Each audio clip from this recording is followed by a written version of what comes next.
we said you can come into the into our forecourts, because a lot of our business is outside and safe, so you can come outside, and we'll give you a see it now video handover.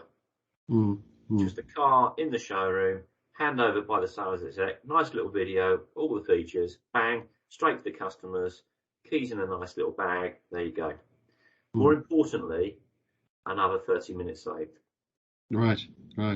Interesting. That's really. How did you communicate all these kind of new procedures and so on to your people? Do you have a portal through which you do this, or some other device?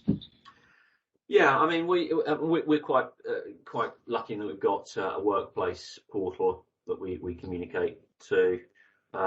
One of the first things we did is make sure we had everyone's mobile phone numbers and texts, so that we could communicate directly to them. Communication with people on furlough is very, very important. But it was a balance, right? Because most people are working or having any part in it, and there's going to be a big investigation into this, I'm sure, in terms of furlough claims. So we were very clear from the outset: you're on furlough, you're not working. Yeah.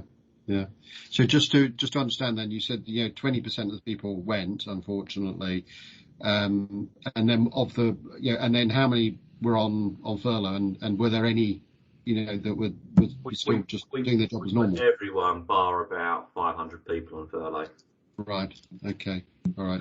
We had all our store managers in. I mean, some of our competitors said no, we don't want all our GMs in. We said no, look, we shut the shops in a real hurry.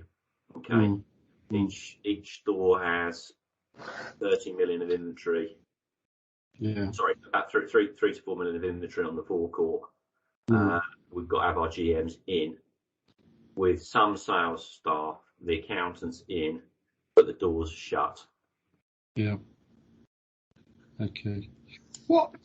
I mean, did you have to communicate to in terms of your regional managers, however you sort of divvy up your sort of managers, to communicate them in terms of how they would communicate with the people who are on furlough and anybody sort of else? I mean, did you have to change the way you communicated? Did you have to do it more often? Did you? I'm just interested in the nature of it, and did it change you as leaders, I suppose? Yeah, it did. I mean, as you can see, I'm in my line. I mean, I've been in right the way through. Today I've got a manufacturer event, so I've got to shoot out this afternoon, so I'm at home. But I'm in my loft, and we had live from the loft, broadcast to 8,000 people, very regularly. Communication was important, and remember, we had to consult with those people that were redundant, and that was a difficult process because all of that was done remotely. Yeah. I mean, in a sense, to have it done remotely is probably the best thing, in a sense that people that, we hadn't got people staying and going, that were all mingling and winding each other up. We just dealt with it all from their home. Right.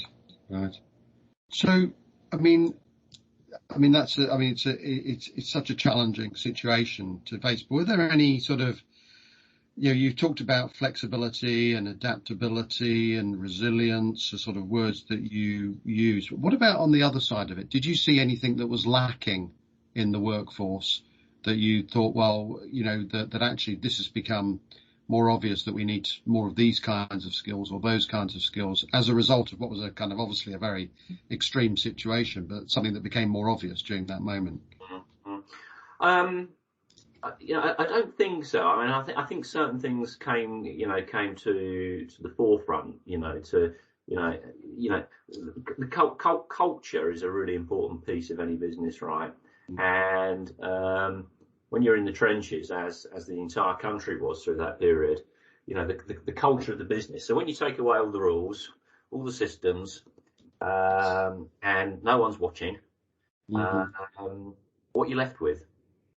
And that's the culture of the business. And I found that we've got a very caring culture, actually. And a lot of the posts that I saw were supporting colleagues. Part of our business was deemed to be an essential service, right? So all our workshops were open. But initially, during that first March lockdown, we kept open 30 odd workshops, we provided free servicing to NHS and other essential workers. Okay. And we staffed that with volunteers. I said, look, I'm not gonna press gang techs to come in. And it was quite interesting because we also made the decision early doors that we were going to top up the furlough for as long as we could to maintain people's remuneration.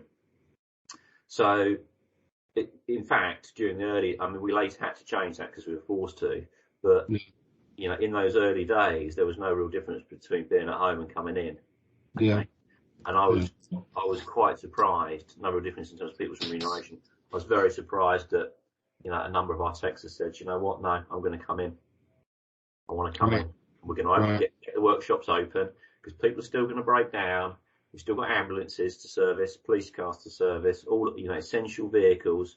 We've got a big contract with the NHS that will for cars and stuff like that. And people said, there was a real sort of cultural bounce and togetherness. Yes. I think it did surprise me, in a sense. But on the other hand, I don't suppose it did because the nation did pull together. Yeah, and it's very interesting. I mean, anecdotally, I've heard sort of similar things from friends and professional colleagues in terms of when faced with that choice of either sort of sitting at home and not doing much, or actually sort of coming in. A lot of people have opted for the latter because they wanted to. It kind of is about the kind of the purpose that you have in yourself. About whether you do something or whether you do something or not. But I think a lot of people were pleasantly surprised. Does that give you though a sense of as we look at the future? What we think is nobody's quite as confident about the future as they used to be. But in terms of having achieved in extreme situations, a rapid scaling down, a rapid, a sort of a better sort of sense of communication, a great, a kind of belief that actually there's a strong kind of cultural core to this business. Has it raised your sights in a funny kind of way as to the future that actually we can achieve things that we perhaps didn't think we could achieve before? Because actually I've seen now what the organisation is really like when everything else is stripped away. No, I'm really pleased you've asked that because one of the things that's really on the management team's mind right at the moment is how can we again create that sense of urgency, desperation, leading to a massive quantum leap and innovation. Yeah. Okay, and we're really struggling with this at the moment because our business has come a long way. Financially, we actually over this period we've reduced our debts by £100 million. Yeah. We've made really good profits. We've had 3 or 4 upgrades this year. We were totally closed in a sense of how much our business changed over this period. In the third lockdown between January and March, we sold and delivered 44,000 cars, and we were totally closed throughout that period. Yeah. And that was up on the previous. That was up on 2019. Really? Wow. Yeah. Oh my God. I had some sales execs come to me and say, Mark, I don't want to open the doors. I think we can keep our doors shut, and I think we can keep this performance going, and it's much, much, much more productive. And yeah, I was shocked. Yeah. So what happened? I mean, the doors are open again now. Well, we have to open our doors, yeah. And funnily enough, our productivity has dipped, right? Because we're dealing with walking customers. It's hard to get the appointment scheduled. There's other distractions. When the front doors were shut, all our call centres and our website was going ballistic. Yeah. I work out Farnborough Audi. Farnborough Audi would get 50 leads in the morning at 7 a.m.